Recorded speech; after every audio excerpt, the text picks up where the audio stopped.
after much anticipation leading up to this year's draft, everybody is just thrilled with how the Jets did in the draft. Well, I'm not. Let's talk about why.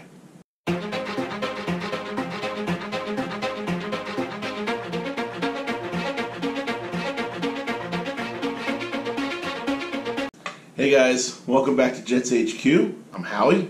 Thanks for joining me again today.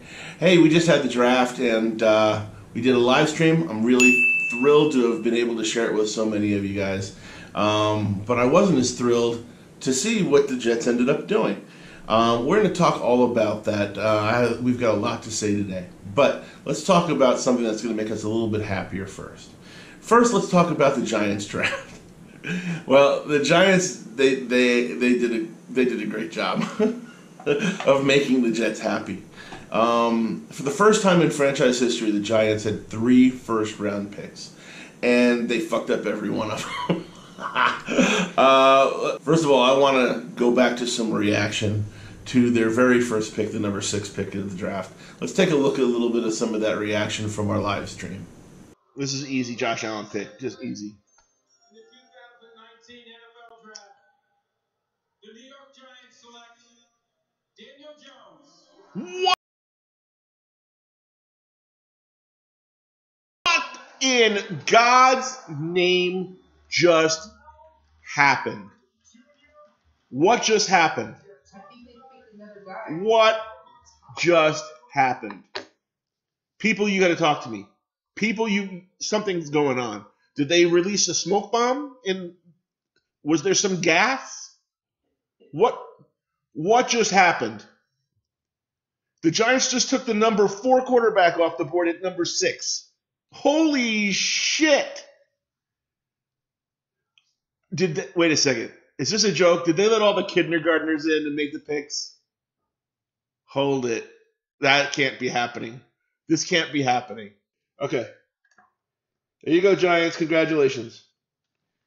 Great pick. Maybe the Giants see something in him that we didn't. Yeah, that's what they said when the Jets took Ken O'Brien and they left Dan Marino on the board. Obviously, the Jets see something that we don't. Obviously, the Jets know something that we don't. It was a great comment from the gallery. I mean, it was perfect. Anyway, after reaching for Daniel Jones at the number 6 pick, the Giants weren't done making fools of themselves. They also ended up taking Dexter Lawrence to replace OBJ because, a defensive tackle is always a way to make a big splash and replace one of the best superstars in all of football. And then trading their 2nd, 4th, and 5th round pick so that they can trade up and pick DeAndre Baker, who was picked by most people to be the sleeper, the number 1 guy in the green room to be left in the green room to drop to 2nd or 3rd round. So, just, fabulous. Well done, Giants. The only thing that could have topped that would have been, say, I don't know, if one of their draft choices, got shot or something. Oh, wait a second. I think that's what happened to the 6th round draft pick, Corey Ballentine. Now, the question is still remaining. Did he get shot, or did he shoot himself because he was drafted by the Giants? We're still trying to find out about that. But don't worry. He still has more mobility than the Jets' 6th round pick. Anyway, let's go ahead and talk about the Jets. The Jets started off really well. Now, we were a little bit disappointed that we didn't get Josh Allen, but it was understandable. And the player that we got out of the first round with the number 3 pick was Quinnen Williams. Just a fantastic, fantastic player. Now, Josh Allen would have been a more fitting pick for a need, but obviously we know that Mike McCaggan doesn't draft for needs, and that was well defined in this draft. I'm pretty certain that it's understandable in a lot of cases to draft best player on the board, and you don't want to miss the best player on the board and overreach for a need, very much like what the Giants did. However, when you have players that are really close or a need that is so glaring and you ignore it, it also is pretty terrible. So I think that it would probably be best to sometimes ignore the best player on the board bullshit. Pull your head out of your ass, Mike McCagnon, and realize that you can't play 6 tight ends and no center. Okay? So maybe we should try to go around the policy of best player on the board once in a while, but we'll discuss that a little bit later. Let's get back to Quinnen Williams. We love Quinnen Williams. We welcome all of the Jets draft picks into our hearts. The problem is that we would like to be welcoming a center into our hearts as well. Quinnen Williams is awesome. He's fear-inspiring. He's the defensive tackle from Alabama who's been equated to Aaron Donald. That's his NFL comparison. And let me tell you something. If we end up with anything even close to Aaron Donald coming out of this pick, the Jets fans are going to be thrilled for years and years and years. At least until we decide not to pay him. But we'll figure that out later. Let's say, okay, so Quinnen Williams, 6'3", 303 pounds, 34.25 inch arm span, 9.7 inch hands. He's got a 4.83 40-yard dash and a 30.5 inch vertical leap. He's literally the best player in the draft, regardless of defense or offense. So he's a rare player. He's a generational player. You know, you don't find people like this in the draft very often. So very hard to pick this guy apart. He's got speed. He's got power. He's got athleticism. He's completely got a freakish upside. So we're going to be happy. I can't wait to get my Quinnen Williams jersey. So yeah, I'm on board with Quinnen Williams. I would have been on board with Josh Allen, but I can definitely get on board with Quinnen Williams. He's a great kid, great attitude. He's smart. He's got A+ for bull rush, A+ for grabbing and throwing. I mean, the guy's got all kinds of technique. He understands leverage. He's got great hand placement on the snap. He's got a quick first step. He's got a fire through the gap. He's amazing. So he's going to be a disruptor in the middle, and we're going to love having him, and he's going to be just fantastic. Probably Defensive Player of the Year, at least the odds-on favorite as of this point. So fantastic pick. Can't really pick that apart. All right, and then our second pick was JetsHq Polite, the defensive end from Florida, who was a very good player, and he was one of the people that was left on the board to fill the edge rushing position. And it's hard to pick him apart either. Now, he does have a couple of red flags that have been raised on him, which is why he fell to the Jets in the 3rd round. He was originally going to project as a first-round player, and he's got first-round talent. Very, very strong player, great ability. He had 12 sacks last year in the SEC, so he obviously has a lot of ability. The problem is that he's a head case, and he's got a really, really bad attitude. At the Combine, not only did he blow the Combine, I don't know if he didn't want to try or if he hurt himself. I think that the problem was that he hurt himself attempting the 40-yard dash. But then when he got to the interviews, it was almost like he told everybody to fuck off or something. It was that bad. The interviews were so bad that one NFL executive said that they had heard that there were a lot of problems with JetsHq Polite, but then they interviewed him and they realized that he is the problem. So that's not good to hear. However, we do have a coach named Greg Williams who kind of doesn't take any shit from anybody. So he's either going to get this kid straightened out or he's going to lay him out flat. So we'll figure it out. But, you know, I think that we'll get the most out of him with Greg Williams as our defensive coordinator. So I have a little bit of confidence there. Let's see. He's a fast, quick first-step edge rusher. He's got a ton of moves. He's got lots of technique.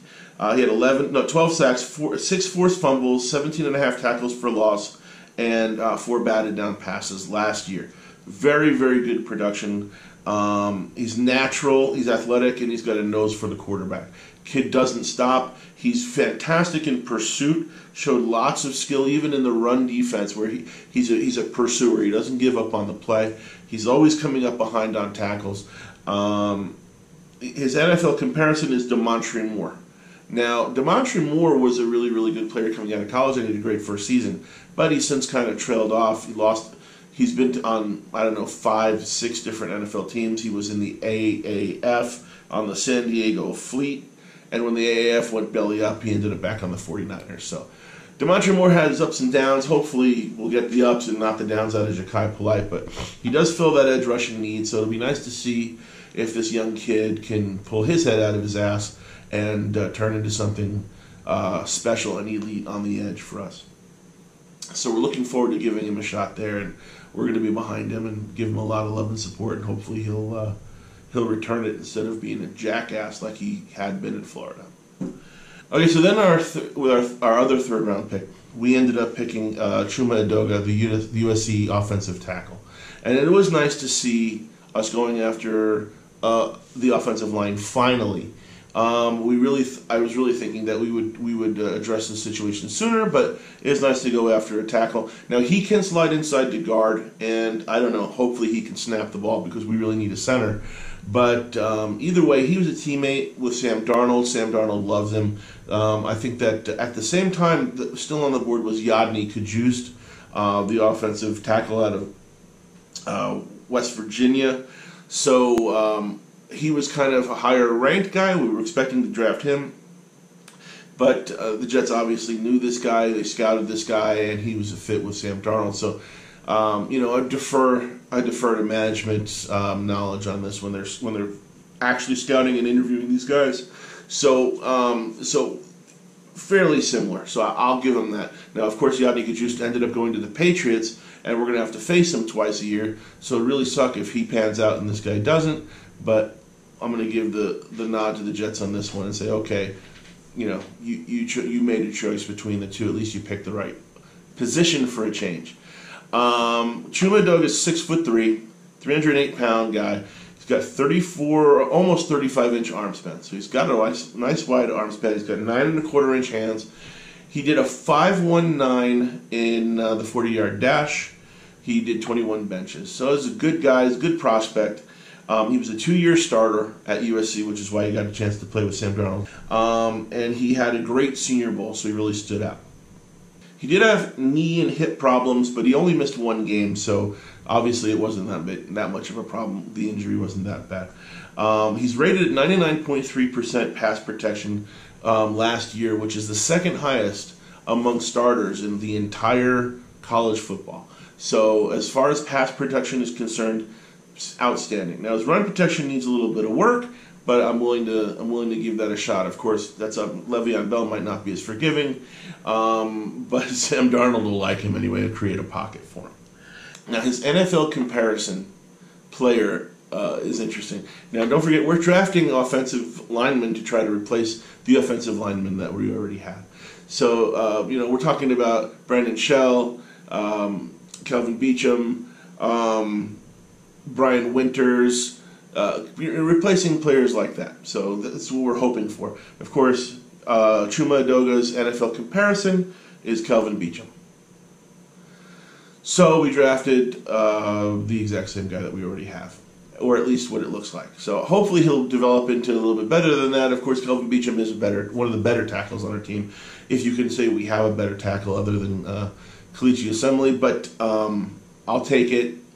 It's an area of need. Maybe we can put him on the right side and I don't know, get rid of Winters or something. But it's a possibility. It's just a funny comparison that he's been compared to Kelvin Beachum in the NFL when we already have Kelvin Beachum, and our offensive line isn't doing that good with him. So anyway, that's Chuma Edoga. Then we move on to Trevin Wesco. Trevin Wesco. Still no center, but we did at least draft a blocking tight end.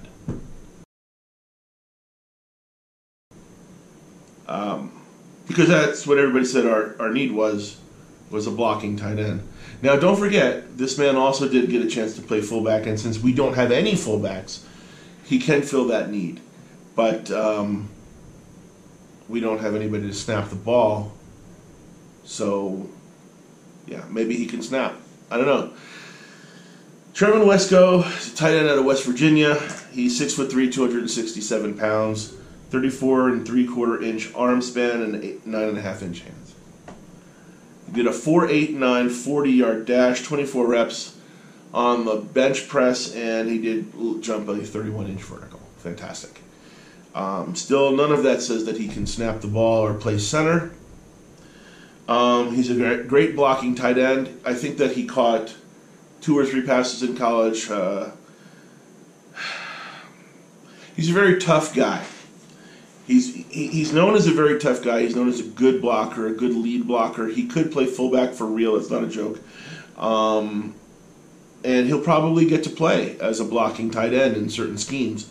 It's just laughable when somebody says that that was the best talent that was available on the board.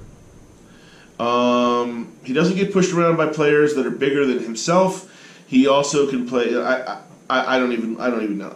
Listen, guys. Michael Jordan, the center out of Ohio State, was still on the board when we drafted this guy. So, I mean, come on with this bullshit, okay? It's just ridiculous. I'm really thrilled to have this guy on our team, and I'm wishing him lots of luck. Riley Ridley was also still on the board, just so you know, in case we were hoping to get somebody who can catch the ball or play offense. Anyway, his NFL comparison, somebody we all know and love, James O'Shaughnessy. Right. Everybody go run to Google and look him up because there's not a one of you who knows who he is. He played on Jacksonville, but he's a free agent now, so we could sign him too, since we just drafted him. It's ridiculous. All right, then we move on. We drafted Blake Cashman, the inside linebacker out of Minnesota. 6'0", 237 pounds, 30-inch arm span, 8 3/4-inch hands, 4.54-yard dash. He's a pretty quick little guy. Not very big, but decent player. He's a self-made guy. Got to respect this guy. He walked on at Minnesota. He ended up winning a scholarship, and then by the time he was done, he was the defensive captain. So, obviously, a really tough guy. He's got nuts. He may not be the greatest football player in the world, but he sure brings a lot of heart and desire. It's not necessarily what we need, the heart and desire we need, but the player position that we don't need. But once again, some players left on the board when they drafted this guy. But he was productive. He made 104 tackles last year, had 7.5 sacks, 1 forced fumble. Decent guy, He'll never see the field. He'll never be on the field behind C.J. Mosley, Avery Williamson, and Darren Lee. Even if we trade Darren Lee, the guy will barely see the field. Now, that may be wrong. No one thought he'd see the field in Minnesota either, and he played his ass off and he ended up being the captain. So I could be wrong about that, but at least for 2019, you will not see this guy doing anything but walking the sideline with a clipboard. He will outwork everyone around him, I'm sure of that. Now, still on the board at this time was cornerback Michael Jackson out of Miami. He was taken with the very next pick. Also, Lamont Gallard, the center from Georgia, was still on the board at this time, too. Blake Cashman, tough guy, tough as nails. Got a lot of respect for him. Wasn't the right pick. Really frustrating and angering, but the guy is tough and he brings a lot of attitude to the team. Now, his NFL comparison, there isn't one. I did find, however, a college comparison to him. That would be Rudy Rudiger. You guys may have seen the movie about him. Tiny little guy who played his ass off and ended up playing for one play at the end of the season for Notre Dame and was carried off the field. All right, then we move on to Bless Austin.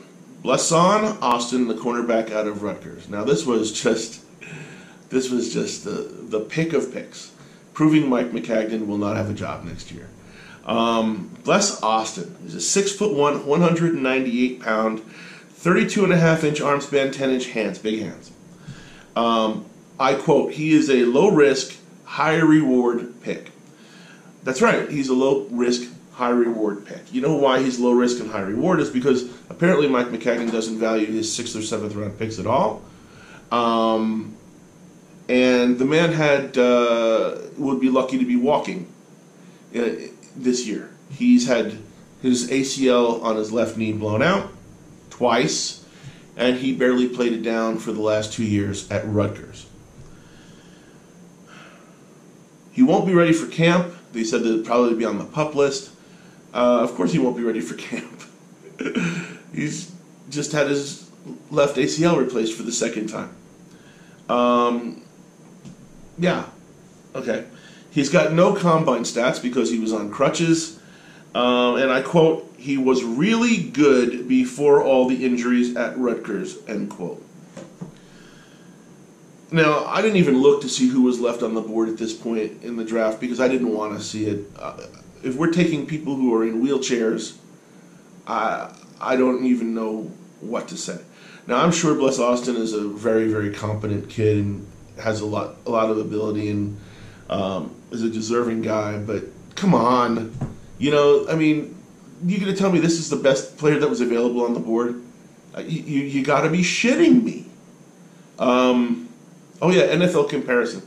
It's hard to find an NFL comparison for a guy who's got 2 ACL replacements, so we'll just say, we're going to go ahead and say Adam Sandler and the Water Boy.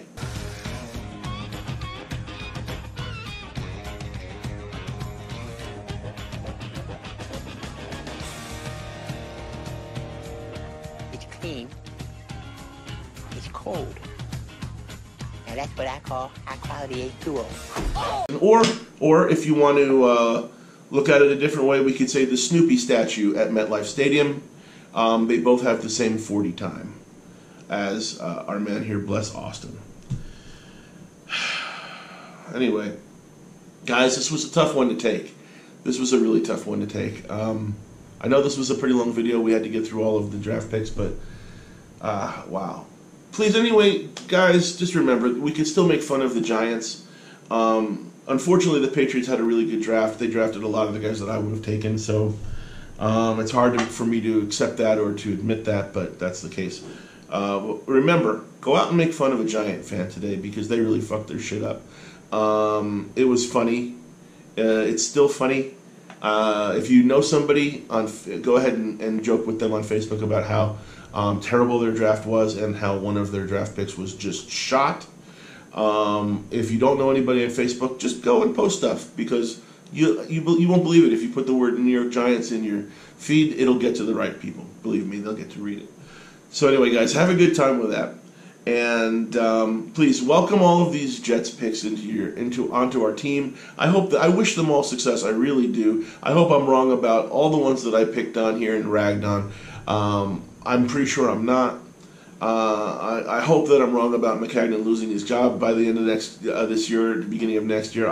I hope I'm wrong about that. But it doesn't feel good to have had to sit through this draft and swallow the pill where you're supposed to really win, build your team through those later rounds, and just absolutely destroying them was just tough to take. So anyway, thank you guys. I appreciate it. I would love to hear your comments below. Let me know if I was wrong. Please. I'd love to hear what you guys have to say about it. Make some comments below. Like and like the video. Subscribe. Ring the bell for notifications. I've got a lot more videos coming out. And I really do want to thank you guys all for joining me on the live stream. I really appreciate it. There was great support. We had a great time. It was a lot of fun. So I'll be live streaming lots of Jet games coming up. And there's a lot more things to come here as we sign free agents, and we'll just see if we end up getting a center. So thank you guys very much. I will talk to you soon, and remember, please, let's go Jets.